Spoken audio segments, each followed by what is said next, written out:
আসসালামু আলাইকুম। আমি এখন বানাবো অসাধারণ স্বাদের একটা পটলের তরকারি। এটাকে বলে তেল পটল। তৈরি করা যদিও খুব সহজ, কিন্তু এত মজা এটা খাইতে। যারা খাইছেন তারা তো জানেনই, যারা জানেন না তারা একবার বানায় দেখেন। তো তেল পটল মানে এটাতে একটু বেশি তেল ব্যবহার করা হয়, কিন্তু আমি ফৈনি মানুষ দেখে একটু কম তেল ব্যবহার করছি। তারপরেও এটার স্বাদটা অসাধারণ। তো আসেন দেখি শুরু করা যাক। আমি এখানে 2টা ছোটো সাইজের টমেটো আর 2টা কাঁচামরিচ নিয়েছি। এগুলোকে আমি ব্লেন্ড করে নিব, কেউ চাইলে বেটেও নিতে পারেন।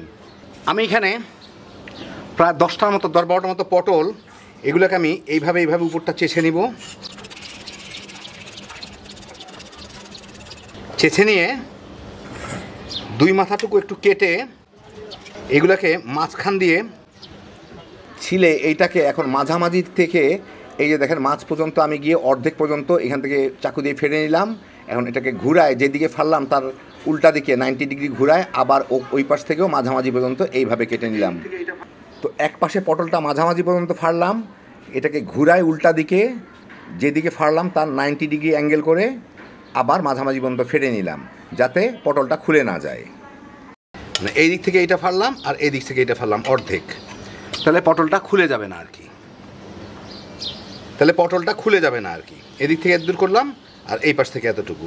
তো এইভাবে আমি প্রায় 10-12টা পটল এভাবে করে ভালো মতো ধুয়ে নিব। তো আমি পটলগুলোকে কেটে নিলাম। এর মধ্যে একটু হলুদের গুঁড়া দিয়ে দিব, সামান্য একটু লবণ দিয়ে এটাকে একটু মিশায় ভেজে নিব। আমি মোটামুটিভাবে মাখা হয়ে গেল। এখন এগুলোকে আমাকে ভেজে নিতে হবে। আমি এখন চুলায় 4 টেবিল চামচ সরিষার তেল দিয়ে এর মধ্যে পটলগুলো দিয়ে একটু ভেজে নিব।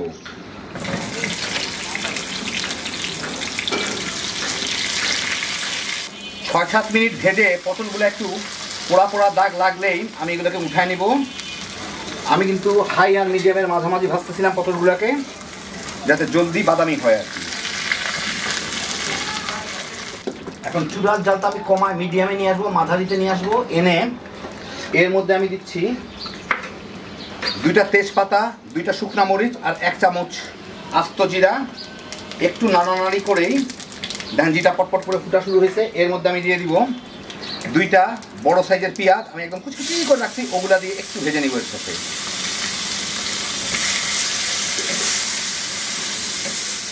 মিনিট 2 ভেজে পেঁয়াজটা একটু বাদামি বাদামি দাগ লাগলে এর মধ্যে আমি দিয়ে দিচ্ছি 1 টেবিল চামচ আদা রসুন বাটা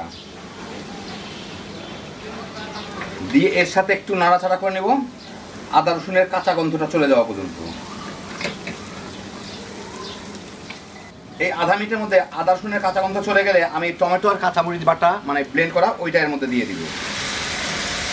দিয়ে এর সাথে একটু ভুনে নিব, সামান্য একটু লবণ দিয়ে দিব। 3-4 মিনিট ভুনে তেলটা ছেড়ে দিলে আমি এর মধ্যে দিয়ে দিচ্ছি আধা চা চামচ হলুদের গুঁড়া, 1 চা চামচ জিরার গুঁড়া, 1 চা চামচ মরিচের গুঁড়া দিয়ে এর সাথে আরও 2 মিনিট 2-3 একটু ভুনে নিব, আর একটু যাতে ভাজা ভাজা হয়ে যায়। মিনিট 2-3 ভুনে এটা একটু শুকনা শুকনা হয়ে গেলে এর মধ্যে আমি এখন দিয়ে দিব হচ্ছে এই পটলগুলা। মশলা টসলা যা আছে একটু চেঁচে পুছে দিয়ে দিই। আমার একটু এর মধ্যে পানি দিতে হবে, অথবা আমি একটু পানি দিয়ে এটা ধুয়ে দিয়ে দিই। পানি খুব বেশি না, এটা কিন্তু মাখা মাখা হবে। তো এমনভাবে দিতে হবে যাতে এই যে পানি যথেষ্ট, প্রায় 1 কাপের মতো পানি দিলাম। এখন আমি পটল ভাজার সময় একটু লবণ দিছিলাম, এর মধ্যেও দিছি একটু নুনটা খেয়ে দেখবো হয়েছে নাকি, নুনটা ঠিক আছে নাকি। হ্যাঁ, লবণ ঠিক আছে। এখন আমি এটাকে খোলা অবস্থায় একটু জাল দিব, মাঝারি আছে, যাতে মশলাগুলা পটলের মধ্যে ঢুকতে পারে। 2 একবার নেড়ে দেবো তো অবশ্যই। আসলে আঁচটা আমি মাঝারির থেকেও একটু নিচে দিলাম, মিডিয়ামেরও একটু নামায় দিলাম আর কি, সামান্য একটু নিচে। 4-5 মিনিট ভুনে আমি এর মধ্যে দিয়ে দিচ্ছি এই আধা চা চামচের মতো গরম মশলার গুঁড়া, 3-4টা কাঁচামরিচ, লাল মরিচ এর সাথে একটু ভালো মতো মিশায়। আর একই সাথে এর মধ্যে দিয়ে দিব, অনেকে পছন্দ নাও করতে পারেন, একটু চিনি। যারা খান তারা একটু চিনি দিয়ে দিন, একটু মিষ্টি মিষ্টি লাগলে ভালো লাগে। এখন এটাকে মিনিট খানেক জাল দিয়ে নিই। 1 মিনিটের মতো জাল দিলাম। আমি এখন চুলাটা বন্ধ করে দিই। হয়ে গেল আমার দারুণ মজার তেল পটল। আপনাদের গরমা গরমা আমি একটু পরিবেশন করে দেখাই। তো এই দেখেন হয়ে গেল আমার দারুণ মজার তেল পটল। যদি আমি অনেক কম তেল ব্যবহার করলাম, কারণ তেল বেশি দিলেও কিন্তু কোনো লাভ নাই, কারণ তেলটা দেখেন প্লেটের পাশেই চলে আসবে, মশলার সাথে এরকম থাকে না।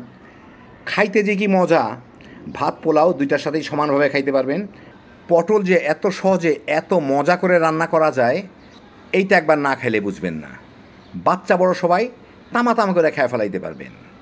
খুব সহজে তৈরি, হ্যাপি জোশের একটা আইটেম। আল্লাহ আপনাদের সবাইকে ভালো রাখুন, সুস্থ রাখুন, নিরাপদে রাখুন। ইনশাআল্লাহ বেঁচে থাকলে আবার দেখা হবে। আল্লাহ হাফিজ।